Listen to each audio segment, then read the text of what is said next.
Dr. Bob, has family violence been receiving more attention recently than in the past? And if so, why? Michelle, it absolutely has.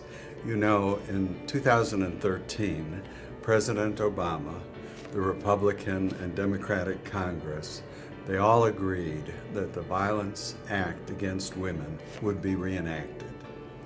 And when they did so, some very profound changes came into play. First, it drew national and international attention to the plight of family violence.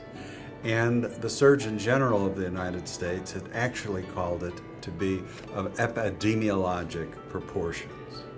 What then happened was that the media and the press, both traditional media, cable, internet access, brought all of our attention to the invidious nature of the problem, its omnipresence in our society and unfortunately internationally, and helped dedicate ourselves to eradicating it and to bring about profound and constructive changes in family life. How do you define family violence? And what are the different forms that family violence takes? Family violence takes a myriad number of aspects, and the Violence Against Women Act that was reinstated, and also in our own state, Texas, but also in California, New York, Illinois, some of our Florida, our more populous states, have included within it not just physical violence and sexual violence and violence against children, but also violence against the elderly, which, as the life expectancy of people increases, it becomes an increasingly pernicious problem. Also, we have cyber abuse, which is a very difficult and omnipresent problem that is affecting family members as well as teenagers at school. And emotional abuse.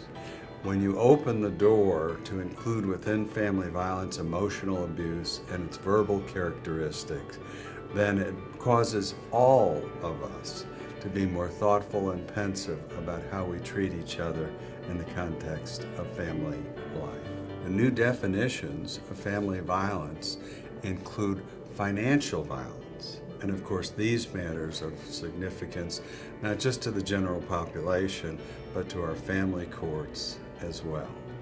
When you consider the field, is there a cycle of family violence that we should all be aware of?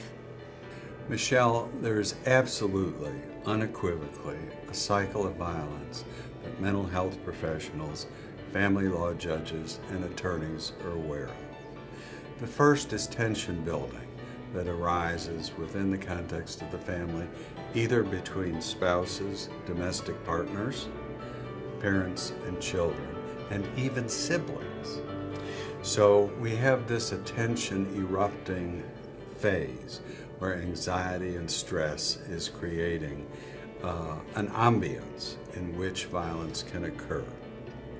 Second, we have what we call the acute phase, which includes battering or the incident. The battering can be physical, it can be sexual, it can be verbal, it can be financial, it can be a matter of cyber stalking, impersonation, or financial. Thirdly, there is a phase which we call a honeymoon phase, and characteristically, the offender in this stage is asking for forgiveness, for understanding, for acts of contrition, and very often there could be, within the context of family law and criminal law, protective orders that are sought, and restraining orders and injunctions. But there's often an act of contrition which can be verbal. And this has to be dealt with therapeutically and in terms of educationally, to be sure that the offender understands the damage that he or she has caused, acknowledges it, and seeks remediation, counseling, help, or education. So there is this cycle of violence that we're concerned about. Based on your training and experience, is there hope for the victims, for the offenders, the witnesses, and the bystanders of family violence. Absolutely, Michelle.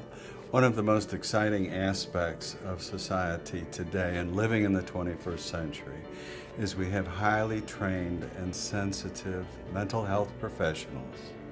Our family law courts are very sophisticated, very wise, and we have a growing awareness because of the media, both internet and traditional, of the problem. So that for the victims, you have an awareness of how victimization occurs so that you can take steps to avoid it. For offenders, you have programs which can help them have a growing appreciation of the nature of their behavior and the consequences of it, and instill within them a desire for change. And then for the witnesses, which very often are the children or the elderly, we have an opportunity to be sensitive, that kids can hear parents arguing, that kids can see things that are inappropriate, and we can begin to shield them to an age-appropriate educational understanding of the problem. So I'm very hopeful that we can live in a more peaceful society, which is nonviolent, and it will be reflected in our own families in a happy and successful way.